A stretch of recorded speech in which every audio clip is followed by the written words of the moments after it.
All right, thank you, Christine. Good evening. And first at 5, new fatal shootings in Portland's gun violence epidemic, with 2 more people gunned down in 2 different neighborhoods, one in Northwest near Wallace Park, the other in Northeast Portland. Thanks for joining us. I'm David Molko. These new homicides, which have Portland on pace to meet or break last year's record, come as the mayor approves some new tech that proponents hope could make a difference. Let's bring in Mike Benner. Mike, we've talked about ShotSpotter before, though it sounds like the debate over whether it's effective may just be getting started here. Yeah, that's right, David, with the mayor now saying that he wants to launch ShotSpotter on a trial basis. That opens the door for testimony before City Council, and you better believe there will be plenty of support for this technology, but there will also be opposition. It seems like everyone has an idea when it comes to dealing with gun violence in the Rose City. Since the start of the year, there have been more than 960 shootings in Portland, approximately 59 of those deadly. In fact, just this past weekend, a woman was shot and killed at Wallace Park in Northwest Portland, and 26-year-old Martise Oliver of Washington State was shot and killed outside a hotel near Northeast 82nd in Sandy. Just days before these shootings, Portland Mayor Ted Wheeler approved the idea of putting together a pilot proposal for the gunshot detection technology ShotSpotter. ShotSpotter is a system of audio sensors that alert police to where and when shots are fired. The sensors are typically mounted on buildings and light posts in neighborhoods that see a lot of violence. Proponents believe ShotSpotter would help police respond to more shootings, improve response times, and evidence gathering, among other things. Critics, however, say ShotSpotter is incredibly flawed. Here's attorney Kat Mahoney. Chances are these are going to be set up in neighborhoods that are already heavily policed or already have stereotypes of being crime heavy. And it's going to be over policing and probably perpetuate the biases that already exist among Black and brown communities. I wouldn't call it over policing. I would say that we have been underserved. We're underserved given the number of shooting incidents that are happening in the Black and brown communities. And that was Ed Williams, chair of the Focused Intervention Team Community Oversight Group, or FITCOG for short. They first recommended this technology to the mayor, who has since approved putting together a pilot proposal. Once that's complete, it'll go to City Council for a vote. They'll have the final say on whether or not we see this technology in Portland on a trial basis.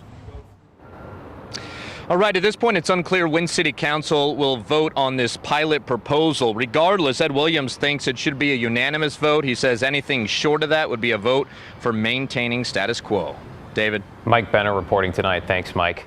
Developing now in Clark County, deputies are searching for the person or people they say vandalized cars in the Hazel Dell area overnight Saturday into Sunday. Take a look at some of the damage left behind. This is what appears to be traces of holes left by BBs through the sides of vehicles, also smashed car windows. This is Northwest Overlook Drive and Hazel Dell Way. Shannon France, one of the victims there, had this message for whoever is responsible. It's not a matter of if we catch them, it's a matter of when, because there's a lot of people in this neighborhood that have been hit. Several people in this neighborhood have cameras on their houses. We have audio, visual, we will catch you. There you go. The Clark County Sheriff's Office is asking anyone who has a vehicle that sustained damage to report it. They're also asking for surveillance or dash cam video from the neighborhood that could potentially identify the suspects or their vehicle. Well, to an update now on a story we've been following closely in Newburgh schools. The ACLU of Oregon says this evening a judge has ruled that a ban on some symbols, including Pride and Black Lives Matter flags, is unconstitutional. Right now, we're waiting on a final ruling from a circuit court judge. Our Christine Pitawanich with the details. The ACLU of Oregon made it official on its Twitter page that a Yamhill County Circuit Court judge ruled the Newburgh School District's anti-display policy violates the Oregon Constitution. It's really exciting, actually, really exciting. Zach Goff, who is an advocate for the LGBTQIA+ community, tried to recall 2 board members who supported the policy. His efforts in the last election were unsuccessful, but he was relieved to hear the new developments. The court ruling is definitely a victory for our community, and especially for the students and staff who were largely ignored by the school board while they were making the decisions on these bans. I am not at all surprised that this is so far the rulings that we've been getting are that this policy is unconstitutional in its face. I think that has always been the concern. Brandy Penner is a former board member. She, along with another board member, left in June due to the decision to ban the display of some symbols. It's one that I, as an individual, could not stand behind. It was one as a mother of children in the district that I couldn't stand behind. And especially being the mother of a trans student in the district at the time. KGW reached out to the district. A spokesperson says the district is aware of the recent court ruling, and the district's lawyer will be addressing the impact at the next school board meeting on Tuesday. Until then, the superintendent is unavailable to speak. Meantime, advocates for Black and LGBTQIA+ communities have faith the case will go their way. The courts are going to actually take care of this for us. We were always very confident in that. Christine Pitawanich, KGW News.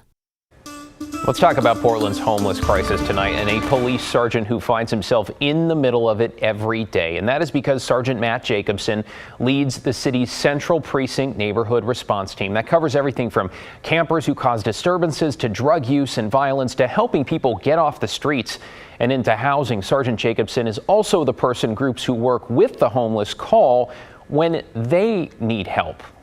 We hear a lot about, hey, the police should engage in our homeless population because of mental health nexus or whatever it is. Yeah. And I think sometimes those are short-sighted. What we do is so relationship-based with our folks outside that we may be the only cops that they feel comfortable reporting something to. Interesting perspective there. Our Blair Best rode along with Sergeant Jacobson on one of his recent shifts to get a unique look on the Rose City's homeless crisis. You can watch her full report tonight. It's after NBC Nightly News at 6 right here on The Story. An update this evening on who will run Clark County's newly established jail services department. The county has picked David Shook, a deputy who ran for sheriff in the primary, as its director. Now, the new department's going to take over jail operations from the sheriff's office. The idea is to free up the sheriff to focus on law enforcement. Larger counties like King and Spokane say they've had success with similar systems. This comes at a time when the Clark County Jail has been dealing with staffing challenges and overcrowding. Well, a progress report on those abandoned ships sitting in the Columbia. The second vessel, the Alert, has now been floated, and it's on its way to a cleanup site where any remaining oily waste will be removed. What a saga here. Along with the Saccharissa, the two vessels had been in the rivers near Hayden Island since 2006. Both sunk last year, and they pose significant environmental hazards. The Coast Guard removed the Saccharissa over the weekend. $4 million in federal funding is now on the way to boost Oregon's firefighting efforts. The state's two senators making this official today. Now, as KGW previously reported, more than $2 million of that is going to Portland Fire and Rescue. The funds are going to help hire more firefighters and fully reopen Station 23. That is in southeast Portland near Highway 26 and southeast Milwaukee Street. It was shut down in 2010, only partially reopened in 2017 with a two-person rescue unit for medical calls. Now, the rest of the funding is going to go to the Albany Fire Department and the Scappoose Rural Fire District. Let's talk about gas prices. After months of steady drops, you might have noticed gas prices are once again rising along the West Coast. According to AAA, the average in Oregon, you see it there, $5 a gallon, up 36 cents from a week ago. Washington, it's $4.92. That's up 29 cents. The national average there, $3.72 at the bottom. Industry experts say refinery disruptions, along with the impact of Hurricane Ian now approaching Florida, are helping contribute to those price jumps at the pump.